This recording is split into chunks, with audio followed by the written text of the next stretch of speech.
of our society, Indian society today understand the real meaning and essence of this word Hindutva. There are professional critiques of it.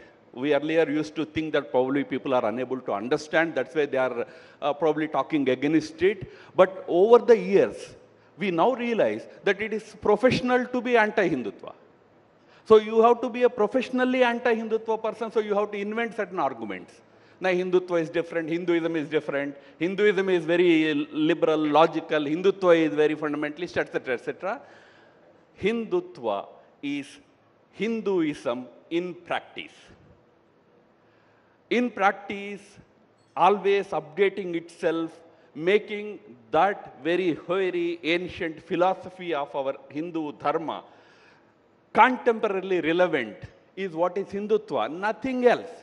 All other interpretations, negative interpretations about it are only professional, critical analysis. It's only a job to remain critical.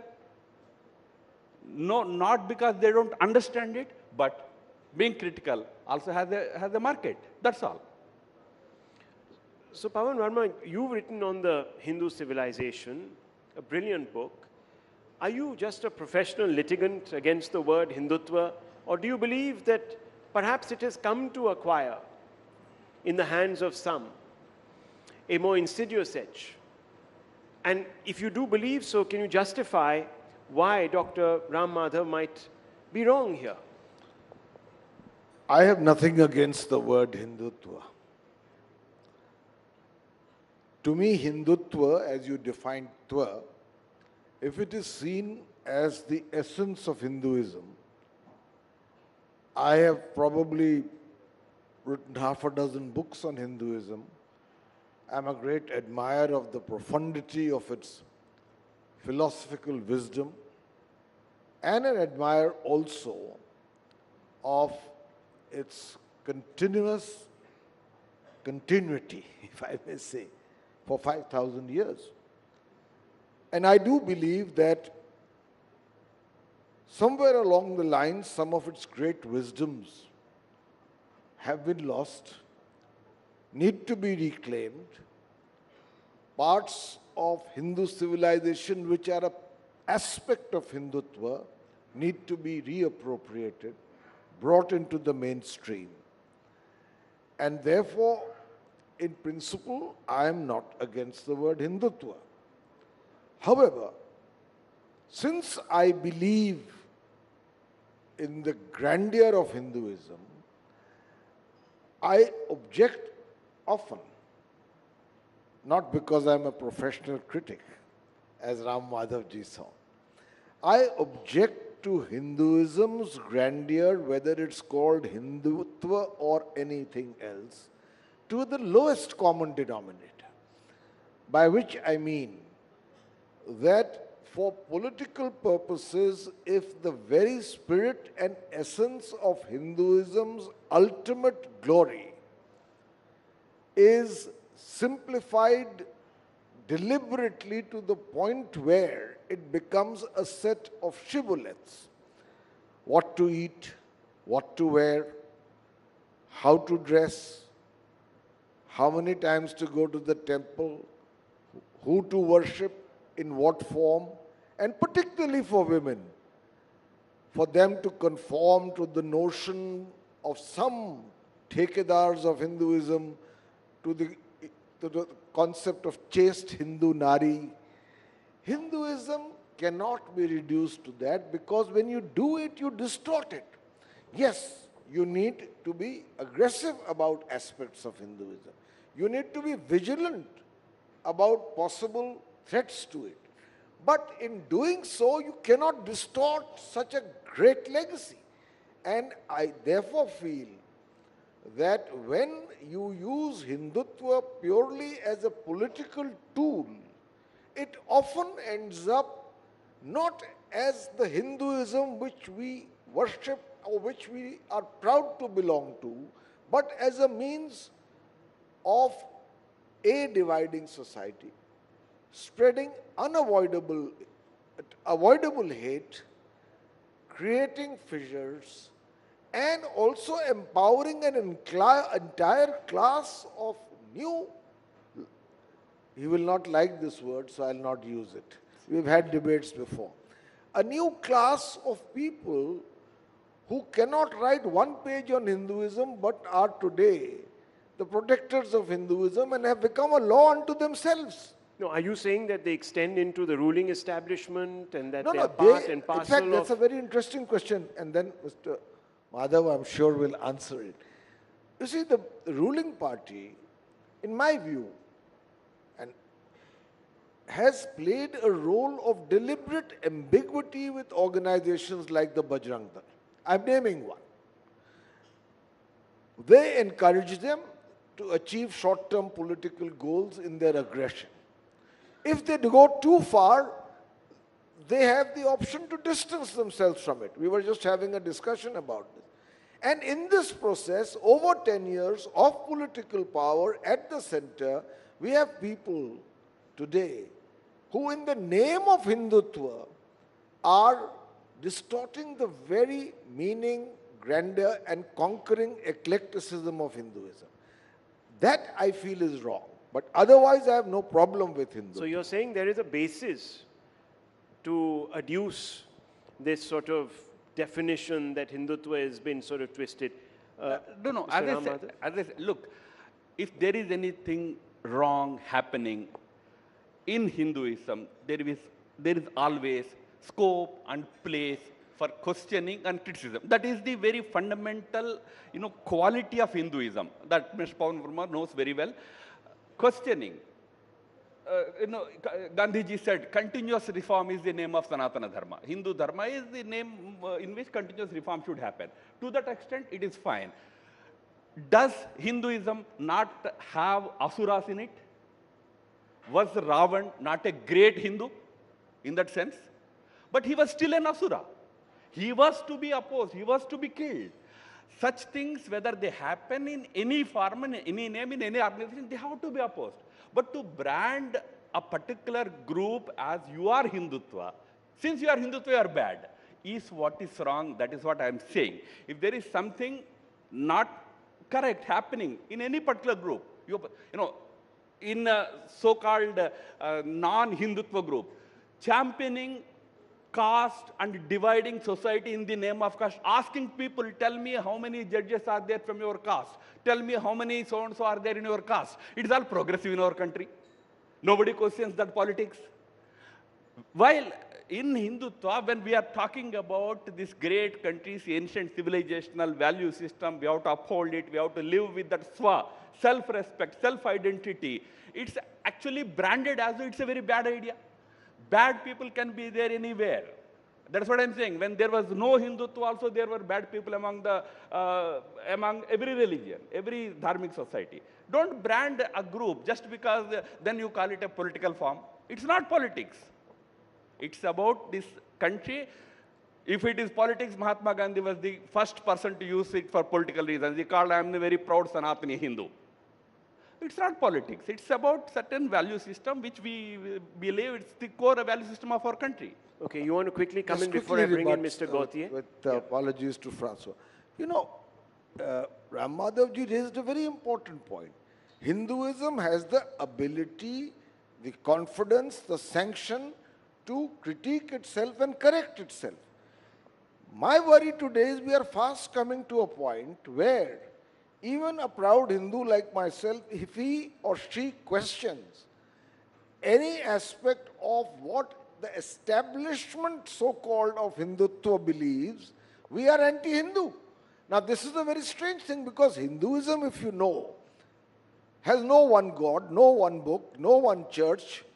It is an eclectic faith which has not one but 6 systems of Hindu philosophy. But shouldn't we speak with concrete examples? I'm just going to finish. I'm just going to finish quickly. Yeah.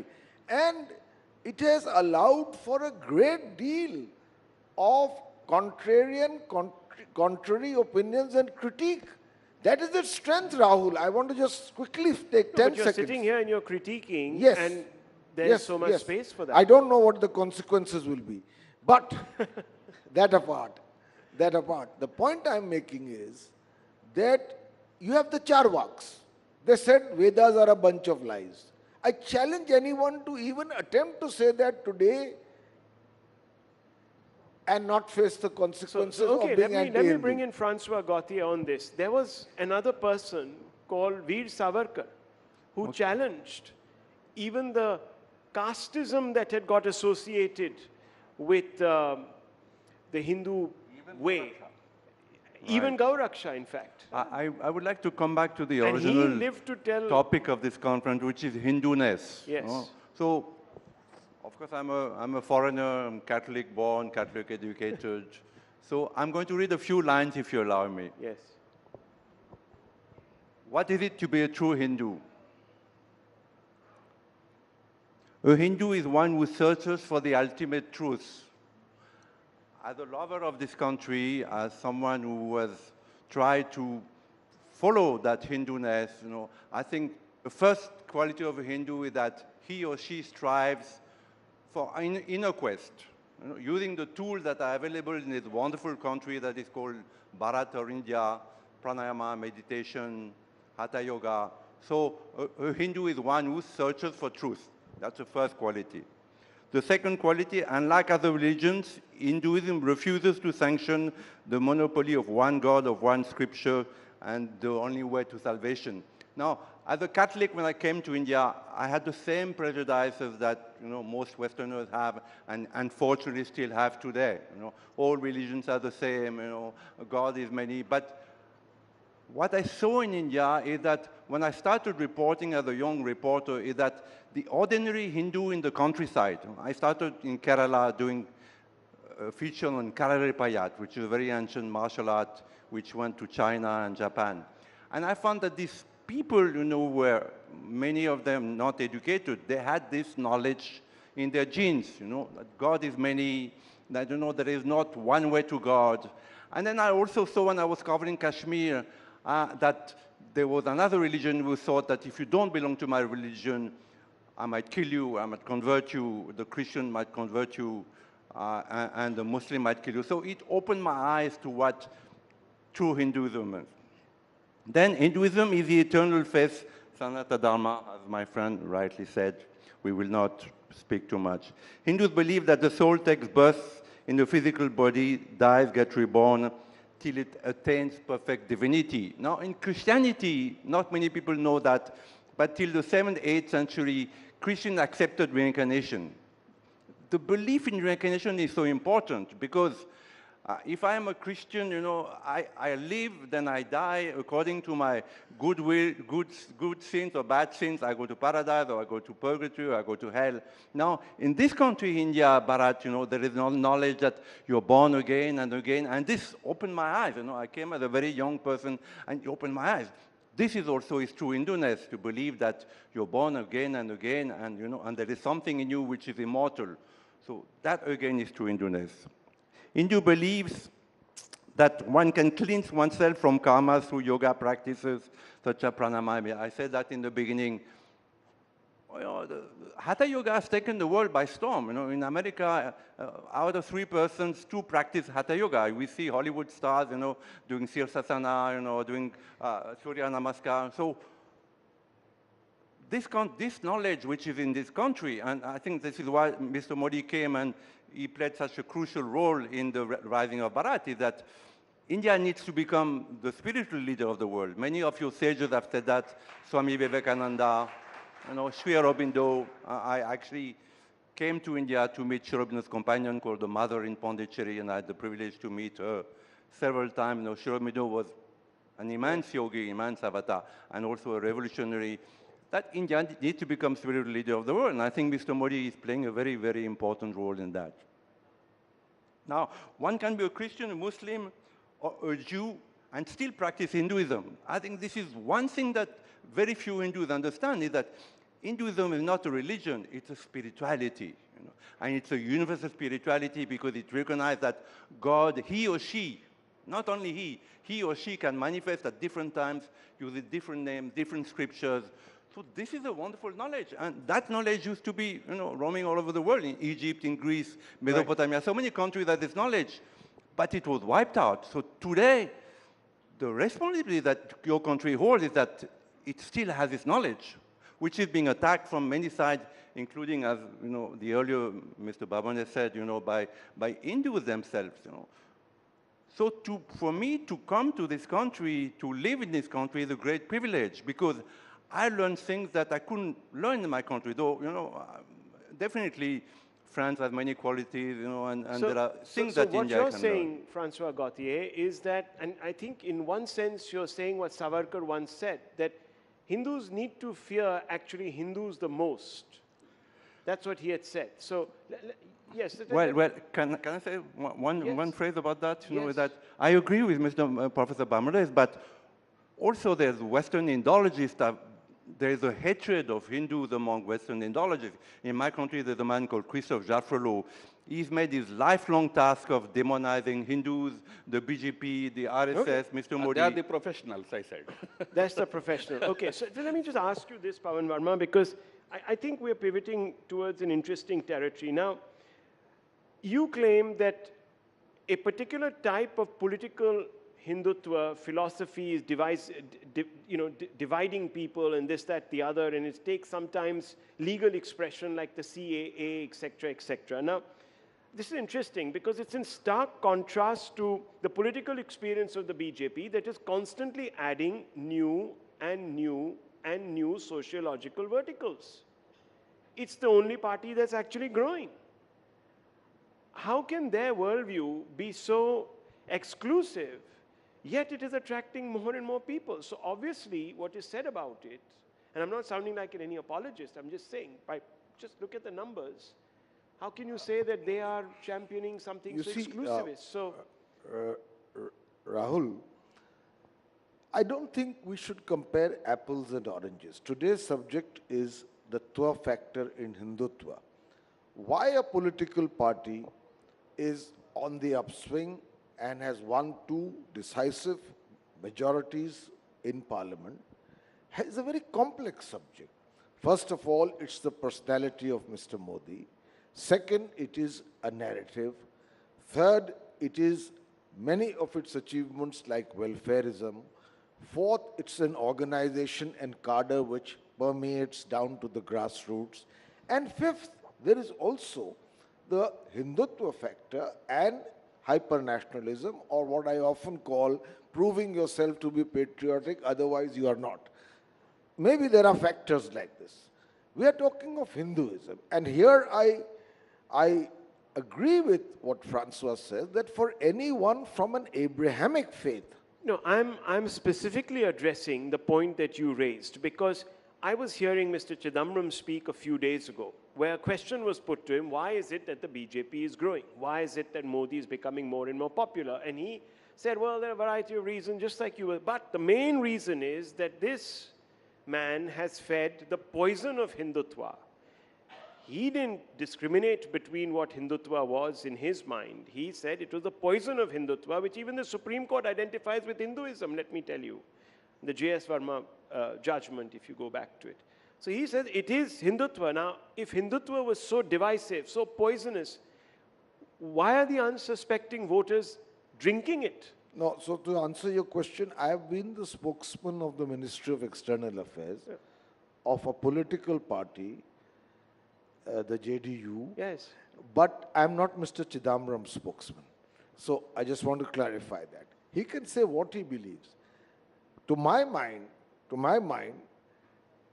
Mr. Modi is a popular leader, and it has also a factor of the opposition being spectacularly ineffective without a face or a narrative. Okay. So that these are factors that are different. They are in the secular realm as well. Where Hindutva is concerned, for anyone from an Abrahamic faith, the freedoms and the openness of Hinduism is a matter, can be a matter of great attraction and also be a matter of great miscomprehension.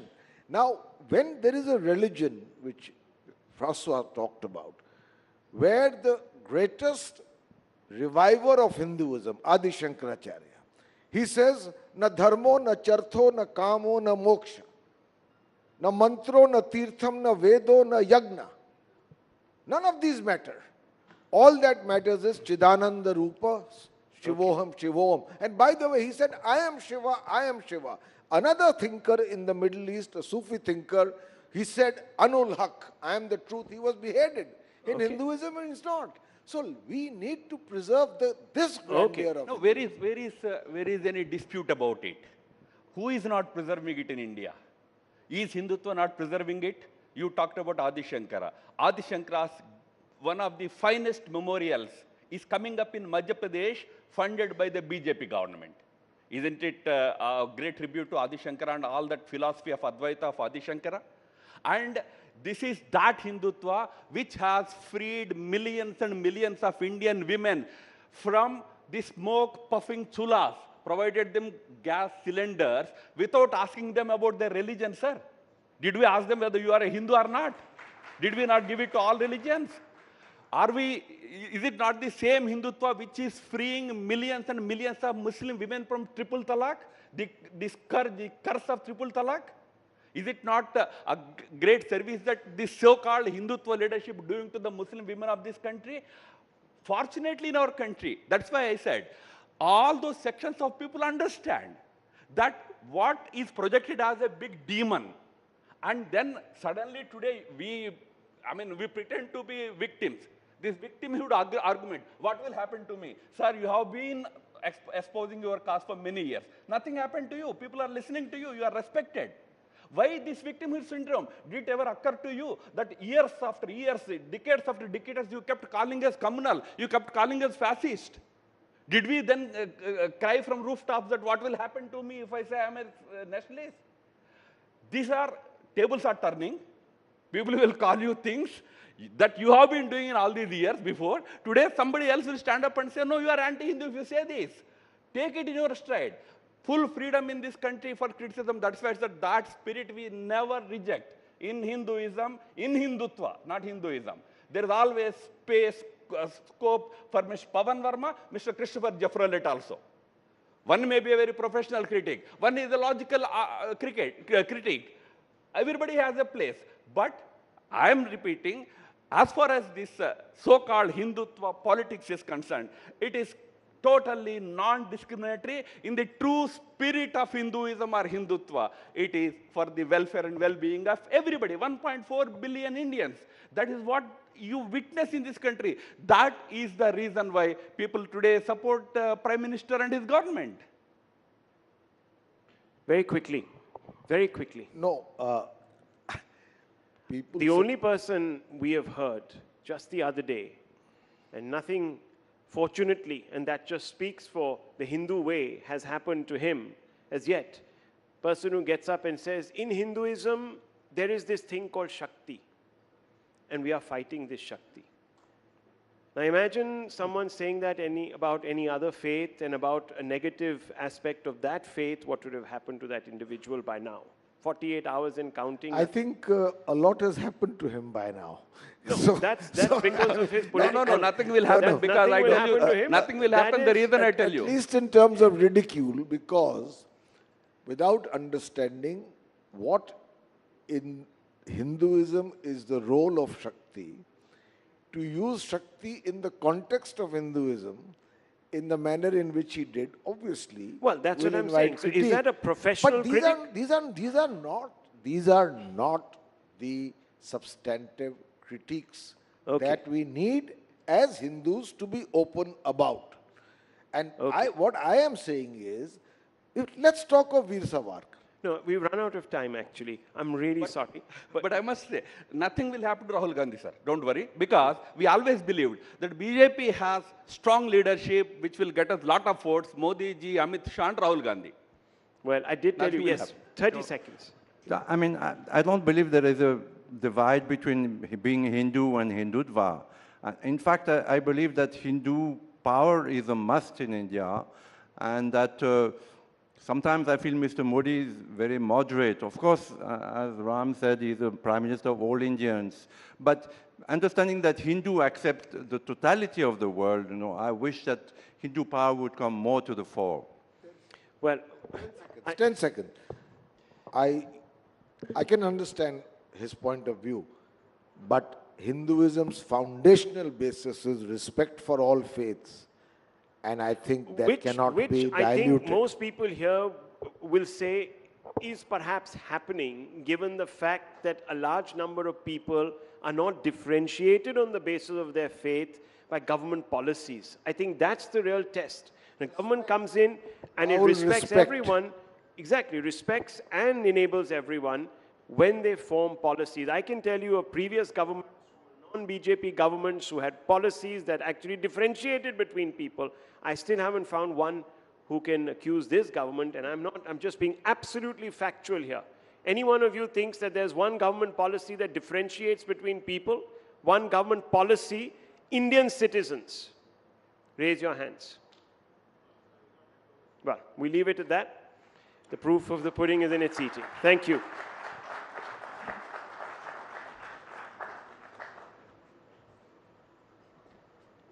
Thank you very much, Rahul. That indeed was a thought-provoking discussion. And, you know, one thing is very clear, ladies and gentlemen.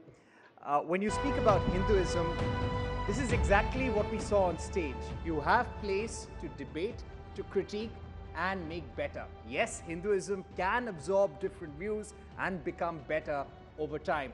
And fortunately, unfortunately, we're going to see a very sharp debate over Hinduism in the coming general election. Yes, this is going to be a hot, long and sweaty election, and there will be some high-pitched politics over Hinduism.